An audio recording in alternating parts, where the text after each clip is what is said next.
High বন্ধুরা, জীবনের সবচেয়ে বড় ভুল কি বা কোনটা সেটা আমরা কিন্তু কেউ জানি না। গাইস, আর থাম্বনেল দেখে তো তোমরা বুঝতেই পেরেছো যে এত সুন্দর একটা হেডিং বলার কারণ কি।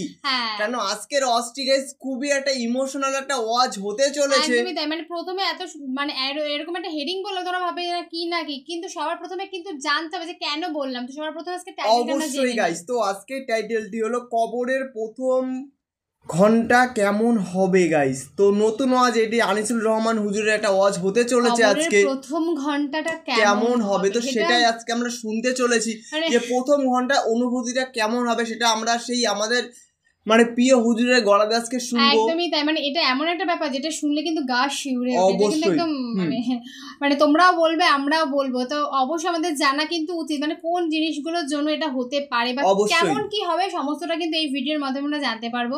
তো আমাদের চ্যানেলে যারা ফার্স্ট টাইম ভিজিট করছো, প্লিজ গাইস চ্যানেলটাকে সাবস্ক্রাইব করে দিও আর পাশে থাকা বেল আইকনটি অল করে দিও। তো পুরো ভিডিওটা কিন্তু দেখতে পাচ্ছ। তোমরা এত সুন্দর ভালোবাসা আমাদেরকে দিচ্ছ, তার জন্য কিন্তু অনেক অনেক অসংখ্য ধন্যবাদ গাইস তোমাদেরকে। তো আমাদের মেইন ভিডিও কিন্তু ডেসক্রিপশন বক্সে চলে আসবে, প্লিজ গাইস তোমরা ওখান থেকে চেক আউট করে নিও। তো চলো গাইস, বেশি কথা না বলে আজকের ভিডিওটি দেখা যাক। কবরের প্রথম ঘন্টা, কবরের প্রথম ঘন্টাতেই তুমি বুঝবা আখিরাত কত কঠিন। রাসূলুল্লাহ সাল্লাল্লাহু আলাইহি ওয়াসাল্লাম বলেন, কবরে যেই নাফরমান প্রশ্নের জবাব দিতে পারবে না, তিনটি প্রশ্নের, তো আল্লাহ তাআলা বলবেন কাযাবা আবদি, ফেরেশতা আমার এই নাফরমান বান্দা মিথ্যা বলেছে। ফাআফরিশুহু মিনান নার ওয়ালবাসুহু মিনান নার, আমার নাফরমান বান্দার কবরে জাহান্নামের বিছানা বিছায় দাও, ওরে জাহান্নামের পোশাক দিয়ে আবৃত করে দাও। ওয়াফতাহু লাহু বাবান ইলান নার, জাহান্নাম বরাবর তার কবর থেকে দরজা খুলে দাও, কবর খুলে দাও। ওফো, আল্লাহর নবী সাল্লাল্লাহু আলাইহি ওয়াসাল্লাম বলেন, তখন কবর তারে, ফেরেশতা যখন তাকে রাইখা যাবে, কবর তারে ডান দিকের মাটি বাম দিকে একটা চাপ দিবে, বাম দিকের মাটি ডান দিকে চাপ দিবে। আল্লাহর কসম, নবী বলছে হাত্তা তাখতালিফা আদলাউহু, ডান পাশের হাড্ডি এবং এই পাজরের হাড্ডিগুলো করকর করে ভাঙ্গা বাম দিকে চলে যাবে, বাম দিকের গুলো ডান দিকে চলে যাবে। ভাইয়া আমার, তুমি তোমার উপরে রহম করো। বাপ আমার, আপনাদেরকে বলি, হারামের টাকা উপার্জন কইরা, সুদের টাকা, কিস্তির টাকা, ঘুষের টাকা, ওজনে কম দেওয়া টাকা, হারাম ব্যবসার টাকা, বাটপারি সিটারির টাকা দিয়া বংশ, ফ্যামিলি, স্ত্রী, সন্তানের জন্য রাইখা যাইয়েন না। ওরা আমনে বরবাদ করবে, আপনি নিজেও বরবাদ হইলেন, ওরারও বরবাদ করলেন। শুধু শুধু শুধু শুধু আমনে মূল্য পৃথিবীতে কামাই রোজগারই থাকবে, আর পৃথিবীতে যেত রোজগার থাকবে আপনার ফুতেই কামাই করতে পারবো। আপনি হালাল ভাবে যে দূর পারেন করে দিয়েছে, বাকিটা আপনার ফুতে করবেন। না পড়লে মরে যাবে, অসুবিধা কি? না খাইয়া যদি কেউ মরে যায়, তাহলে মৃত্যুবরণ করা তো বেজ্জুতি, ঠিক না? কথা বলেন না কেন? না না বলেন বলেন, কেউ মরে যাওয়া এটা কি শরমের কথা নাকি? ভাই বলো, ছেলে বলো। আরে ছি ছি ছি ছি, ওটা মরে গেল, কেমন শরমের কথা এটা? এমন এটার কথা হইলো কোনো? তো মরলে কিছে, মনে করেন না খাইয়া মরেই গেছে, তো মরলে কিছে, মরণ কি শরমের কিছু? তো বাপ দাদা 14 গোষ্ঠী মরছে, তো আমি মরলে সুবিধা কি? আহা, এজন্য বন্ধু আল্লাহ তাআলা বলছেন ওয়ালাউ তারা ইদিয যালিমুন, এই শুনেন বন্ধু, আপনি যদি একটা নজর দেখতেন, আমরা তাফসীর কিতাবে পড়ছি আত-তাযকিরা, ইমাম কুরতুবী রাহমাতুল্লাহ আলাইহির কিতাব আত-তাযকিরা ফি আহওয়ালিল মাউতা ফিল আখিরা, অনেক সুন্দর কিতাব, বাংলা অনুবাদ হয়েছে মৃত্যুর ওপারে। ইমাম কুরতুবীর খুব সুন্দর, অনুবাদটাও অসাধারণ। এই বইতে আছে ইব্রাহিম আলাইহিস সালাম একবার আজরাইলকে বলছিল, মালাকুল মউত আজরাইল, নাফরমানের জান কবজ করবার সময় তুমি যেই চেহারাটা হয় তোমার, ওটা আমার একটু দেখাও। মালাকুল মউত আজরাইল বলছিল, হে আল্লাহর নবী, কসম আপনি এটা দেখতে চাইেন না, আপনি সহ্য করতে পারতেন না। ইব্রাহিম আলাইহিস সালাম বললেন, না মা আজরাইল, আমি এটা দেখুমই, তুমি আমারে দেখাও একটা নজর। মালাকুল মউত আজরাইল কোন পাপী ব্যক্তির জান কবজের সময় যেই বিভৎস কুৎসিত আকৃতি ধারণ করে, আল্লাহর কসম, ওই আকৃতি যখন ধারণ করছেন ইব্রাহিমের সামনে, ইব্রাহিম নবী সাল্লাল্লাহু আলাইহিস সালাম একটা চিৎকার মাইরা বেহুশ হয়ে গেছে।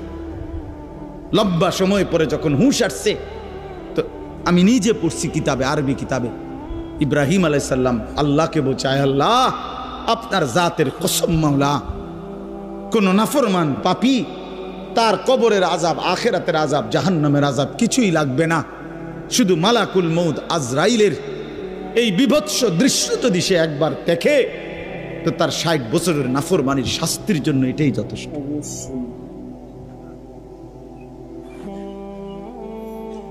হ্যাঁ, আখরিজু আনফুসাকুম,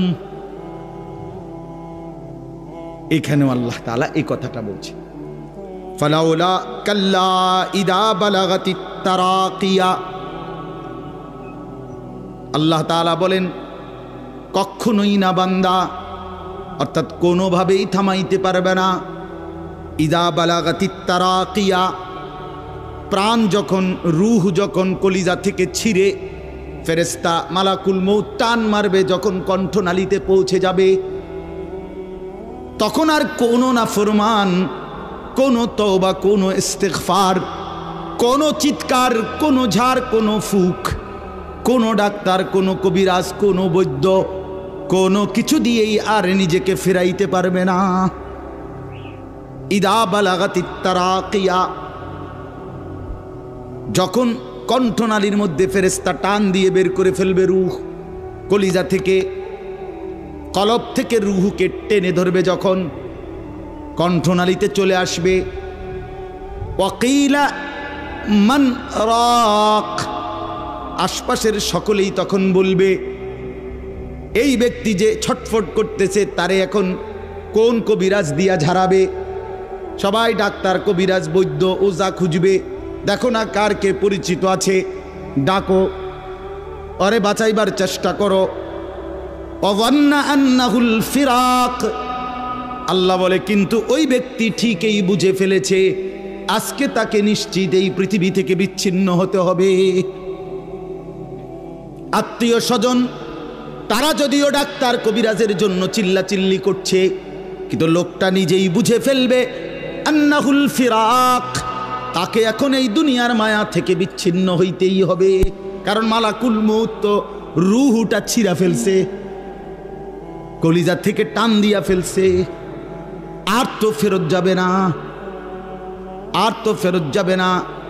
ইন্নাল্লাহা ইয়াকবালু তাওবাতাল আবদি মা লাম ইউগারগির, নবী সাল্লাল্লাহু আলাইহি ওয়াসাল্লাম বলেন, নিশ্চয়ই আল্লাহ তাআলা বান্দার তওবা কবুল করেন যতক্ষণ পর্যন্ত না মৃত্যুর গড়গড়া শুরু হয়, ওর আগ পর্যন্ত। ফেরেশতা টান দিলে মৃত্যুর যখন গড়গড়া শুরু হয়, তখন যদি কোনো বান্দা তওবা করে, আল্লাহ তাআলা সেই তওবা কবুল করে না।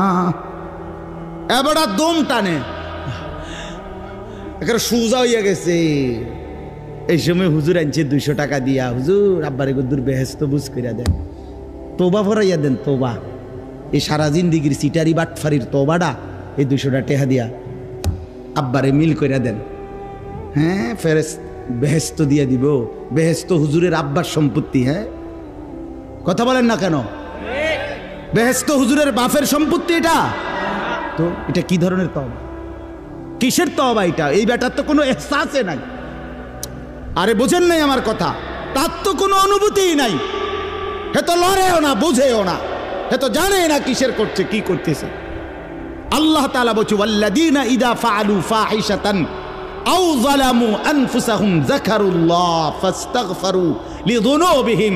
আল্লাহ বলছে, আমার বান্দা যত বড় নাফরমানি করুক, করতে করতে যদি বড় থেকে বড় জুলুমও করে, কিন্তু তৎক্ষণাৎ যদি আমি আল্লাহকে স্মরণ করে আর আমার কাছে 2 হাত তুলে মাফ চায়, পিছনের গুনাহ যদি ছেড়ে দেয় আর করবে না যদি ওয়াদা দেয়, খোদার কসম কোরআনে আছে, আল্লাহ বলেন, বান্দা আমি পুরাপুরি 100% মাগফিরাত দিয়ে দেব, পুরা মাফ। উলাইকা জাযাউহুম মাগফিরাতুম মির রাব্বিহিম।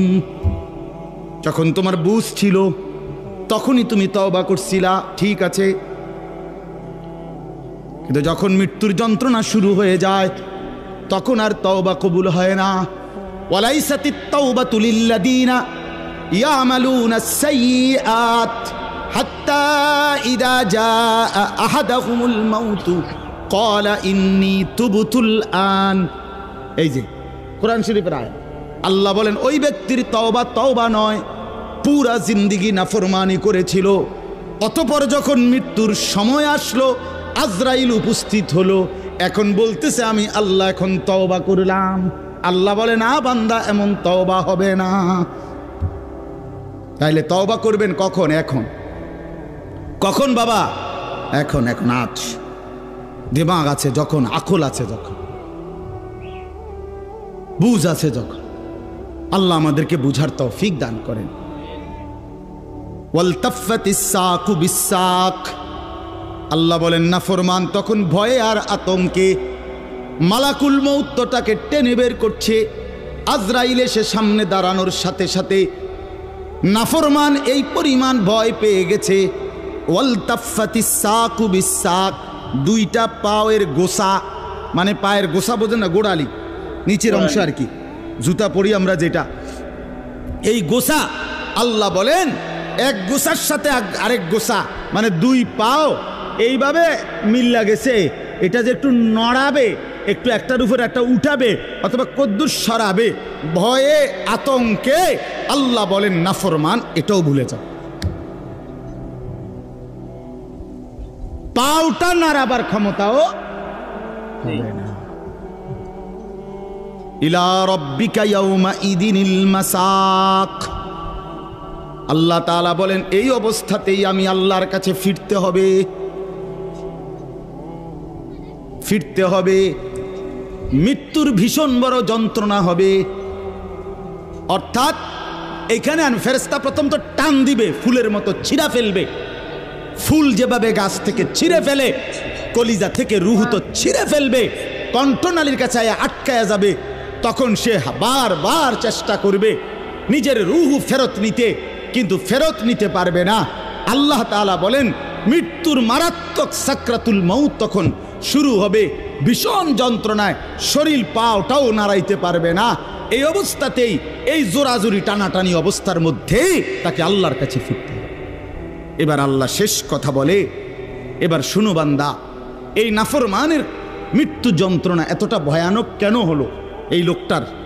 আল্লাহ তাআলা বলেন ফালা, ওই ভাই ছেলেরা শোনো, ভাই আবার শোনো, যা এই ধমকাইছি, খোদার কসম দুশ্মনী নিয়ে ধমকাই নাই, তোমার সাথে কোনো বিদ্বেষ নিয়ে ধমকাই নাই, কলিজা ভরা এটুকু ফিকির নিয়েই বলি যে এক ছেলে বদলে যাক, একটা নওজোয়ান বদলে যাক, সারা দিনের চিৎকার চেঁচামেচির দ্বারা, এই দিবানিশির এই বলার দ্বারা যদি একটি বাচ্চাও, একটা ছেলেও, একটা কিশোর, একটা যুবক, একটা তরুণ, একটি মুসলমানের মা মেয়ে যদি বদলায়, হতে পারে ওই একজনের উসিলায় আল্লাহ আমাদেরকে মাফ করে দেবে।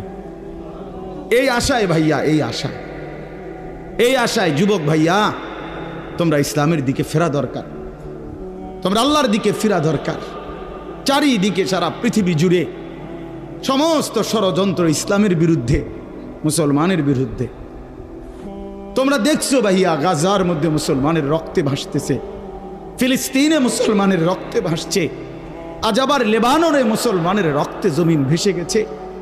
এত রক্ত প্রতিদিন মুসলমানের ঝরছে, এরপরও কেমনে নামাজ না পইরা থাকো, এরপরও কেমনে দুশ্মনের মতো চলাফেরা করো, কার মতো চুল সাজাইলা, কার মতো জামা পরলা, কার মতো নিজেকে পরিচয় দিলা, যেই বেঈমানদের সাথে তোমার চুল, জামা, শরীর, প্যান্ট, কথাবার্তা মিলাইছো, খোদার কসম ওরা তো প্রতিদিন মুসলমানের রক্তে জমিন ভাসায় দিচ্ছে,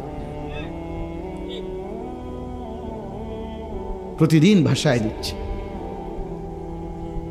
এটা তো ভাবা উচিত। সারা দেশে, আমার এই ছোট্ট বাংলাদেশেও কি পরিমাণ ইসলাম এবং মুসলমানদের বিরুদ্ধে ষড়যন্ত্র। আমি গত আগস্ট মাসে উত্তরবঙ্গ ছিলাম, 40 দিন দাওয়াত তাবলীগের সফরে, আল্লাহর রাস্তায় মেহনতে 40 দিন এক চিল্লা সফরে ছিলাম। জুলাই মাসের 31 তারিখ থেকে সেপ্টেম্বরের 9 তারিখ পর্যন্ত। তো ওইখানে দেখছি আমি 10টা উপজেলায় অসংখ্য খ্রিস্টানদের গির্জা, যেখানে প্রতিদিন কসম আল্লাহ প্রতিদিন খ্রিস্টানরা এই ইউরোপ থেকে আসা খ্রিস্ট ধর্মের অনুসারীরা তারা আমাদের এই বাংলাদেশে উত্তরবঙ্গে প্রতিদিন আমাদের সমাজে মুসলমানের সমাজে খ্রিস্ট ধর্ম প্রচার করে একজন দুইজন করে মুসলমানকে খ্রিস্টান বানাচ্ছে। আমি নিজ চোখে দেখছি, কমপক্ষে 50টা গির্জা দেখছি একটি জেলার মধ্যে। 40 দিন 26 জন সাথী দাওয়াত তাবলীগের নিসবতে রাত দিন আলহামদুলিল্লাহ আল্লাহ করাইছে, মেহনত করছে। 16 জন আলেম ছিল আমাদের জামাতে। 40 দিন পরে আলহামদুলিল্লাহ কাকরাইলে যখন আমরা এই দিনাজপুর এক জেলা থেকে জামাত বের হইছে, আল্লাহই করাইছেন আল্লাহর দয়া। পরবর্তীতে আমাদের এই জামাত আমরা নিয়ে আসছি। 40 দিনের জন্য আবার বের হইছে শুধু দিনাজপুরের। আমরা যেটুকু অঞ্চলে মেহনত করছি ওই থেকে 950 মানুষ, 63টা জামাত। আলহামদুলিল্লাহ আল্লাহ করাইছে, আল্লাহ করাইছে। তো এজন্য বললাম প্রতিনিয়ত আমাদের পার্বত্য চট্টগ্রামের হালাত খবর নেন কি হচ্ছে। একদিন ঘুম থেকে শুনবেন উঠে পার্বত্য চট্টগ্রাম আর আমাদের কাছে নাই। গোটা বাংলাদেশে পুরা বাংলাদেশ যত বর্গ মাইল এর 3 ভাগের 1 ভাগ হলো পার্বত্য চট্টগ্রামের 3টা জেলা। বুঝেন নাই কথাটা আমার? সারা বাংলাদেশের আয়তন যে দূর, এটা যদি 3 ভাগ করে শুধু 3 জেলা রাঙ্গামাটি, খাগড়াছড়ি, বান্দরবন, পার্বত্য চট্টগ্রামের এই 3 জেলাই 1/3 বাংলাদেশে। বুঝেন হিসাব? হ্যাঁ, পুরা উত্তরবঙ্গ প্রতিদিন কাফের কাদিয়ানি প্রত্যেক দিন তারা মুসলমানদেরকে কাদিয়ানিতে বানানোর জন্য তাদের কার্যক্রম করছে, অসংখ্য মানুষ। অথচ সারা পৃথিবীর মুসলমানের কাছে, ওলামায়ে কেরামের কাছে, সারা পৃথিবীর মুসলমানের কাছে একথা স্পষ্ট অকাট্য যে কাদিয়ানিরা 100 কাফের, 100 কাফের, 100 কাফের, 100% কাফের। কাদিয়ানি একটি ভিন্ন ধর্ম, ইসলাম একটি ভিন্ন ধর্ম। ইসলাম এবং কাদিয়ানিয়াত এক ধর্ম হইতে পারে না, এক ধর্ম হইতে পারে। প্রকাশ্য কাফের, প্রকাশ্য কাফের। জানো না মিয়া, এই বেঈমানরা নিজেদেরকে আহমদিয়া মুসলিম বলে। কিসের আহমদিয়া মুসলিম তুই বেটা? মুসলমান তো মুসলমান। কোরআনে আল্লাহ বলছেন হুয়া সাম্মাকুমুল মুসলিমিন। আল্লাহ তাআলা বলছে তোমাদের নাম তোমাদের পিতা ইব্রাহিম রেখেছেন মুসলমান। আবার আহমদিয়া মুসলমান কিতা? আলগা শব্দ লাগালে কেন? মুসলমান তো মুসলমানই, এটার লগে আবার আলগা টাইটেল লাগানোর কি দরকার আছে? সাদা মুসলমান, কালা মুসলমান, হ্যাঁ চিটেঙ্গা মুসলমান, কিতা? এটা কোনো দরকার আসেনি? আপনি বলেন না, মুসলমান তো মুসলমান। ওয়ামান আহসানু কাওলাম মিম্মান দা ইলাল্লাহ ওয়া আমিলা সালিহান ওয়া ক্বালা ইন্নানি মিনাল মুসলিমিন। এই যে আল্লাহ বলছে সর্বোত্তম মানুষ, সর্বশ্রেষ্ঠ মানুষ হলো 3 ব্যক্তি। 1 নম্বরে যে মানুষকে আল্লাহর দিকে ডাকে, 2 নম্বরে যে যাবতীয় নেক আমল করে, 3 নম্বরে সর্বদাই যে নিজেকে মুসলমান পরিচয় দেয়। কি পরিচয় দেয়? আমি মুসলমান, নাকি আমি ঢাকাইয়া মুসলমান, আমি মুসলমান, খাস খালাস। আল্লাহ আমাদেরকে মাফ করে দেন। আমার ভাই, আমার ছেলেরা, আমার নওজোয়ানরা ফেরা দরকার। ইসলামের জন্য জান বাজি না রাখলে, আল্লাহর দ্বীনের জন্য আমরা ফিকির না করলে, নিজের ঈমান, নিজের ইসলাম, নিজের আমল, নিজের আখলাক সুন্দর না করলে ভাইয়া পারতা না। স্লোগান দেওয়া আর জীবন দেওয়া এক কথা না, এক কথা না। স্লোগান দেওয়া সহজ ভাইয়া, তো দুশ্মনের মোকাবেলায় দাঁড়ানো কঠিন, কঠিন। এই জন্য ভাই নিজের কলিজার ভিতরে যদি ঈমান না থাকে, আখিরাতের ফিকির না থাকে, কপালে যদি সেজদা না থাকে, তুমি কাফেরের মোকাবেলায় দাঁড়াইতে পারত না। মাহাদির পক্ষে থাকতে পারতা না, দাজ্জালের বিরুদ্ধে লড়তে পারতা না। আল্লাহ আমাদের প্রত্যেকটা যুবককে মাহাদির সৈনিক বানিয়ে দেন। শেষ কথা হলো এটাই বলতেছিলাম, কেন মৃত্যু যন্ত্রণা হবে, জান কবজের কষ্ট হবে কার? আল্লাহ বলেন কেন? এই ফালা সাদ্দাকা ওয়ালা সাল্লা, আল্লাহ বলেন কারণ হলো সে আমি আল্লাহর কথায় বিশ্বাস করে নাই, আমি আল্লাহর উপরে বিশ্বাস করে নাই, এবং ওয়ালা সাল্লা 5 ওয়াক্ত নামাজ আদায় করে নাই। সত্যি গাইস ওয়াজটি সত্যি খুবই ইমোশনাল ছিল, মানে এতটা ইমোশনাল ওয়াজ গাইস অনেকটা দিন পরে আজকে আমরা শুনলাম। মানে আমি তো শুনে সত্যি আমার কেমন যেন লাগছিল যে প্রচুর আমাদের দেশে কিন্তু এমন প্রচুর মানুষ আছে যারা কিন্তু অন্যকে ঠকিয়ে নিজে বড়লোক হচ্ছে। অবশ্যই, আর এইগুলো সত্যি করা কিন্তু টোটালি উচিত না। তুমি যে কোথায় যাবে, তুমি জাহান্নামেও বলতে গেলে ঠাঁই পাবে না, তুমি যে এরকম যদি কন্টিনিউ করতে থাকো। তো তোমরা কিন্তু অবশ্যই বুঝে গেছো যে আমরা কেন একদম হাইলাইট করেছিলাম প্রথম লাইনটা, যে আমরা কি কি করছি, কি ভুল করছি আমরা কিন্তু কেউ জানি না। সত্যি আমাদের এই কাজগুলো কিন্তু সত্যিই ভুল, কারণ এই কাজগুলো প্রতিনিয়ত প্রতিটা মানুষ করেছে, কারণ ওগুলো করে তারা শান্তি পাচ্ছে, যার জন্য। আর একটা কথা আছে, স্লোগান কিন্তু সবাই দিতে পারে, আমিও স্লোগান দিতে পারি, তুমিও স্লোগান দিতে পারো, কিন্তু শত্রুর সামনে যে বুক ফুলিয়ে দাঁড়াতে পারবে এটা সম্ভব না। স্লোগান ভাই সবাই দিতে পারে, এটা সেটা সত্যি।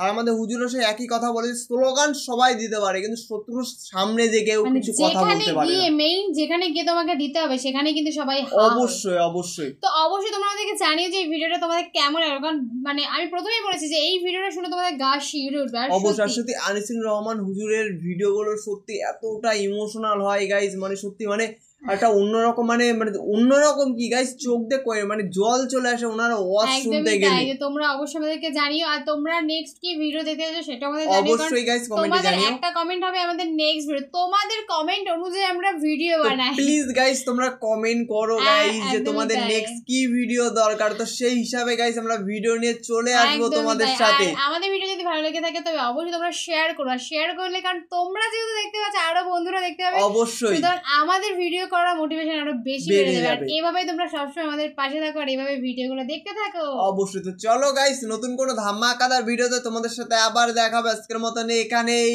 টাটা।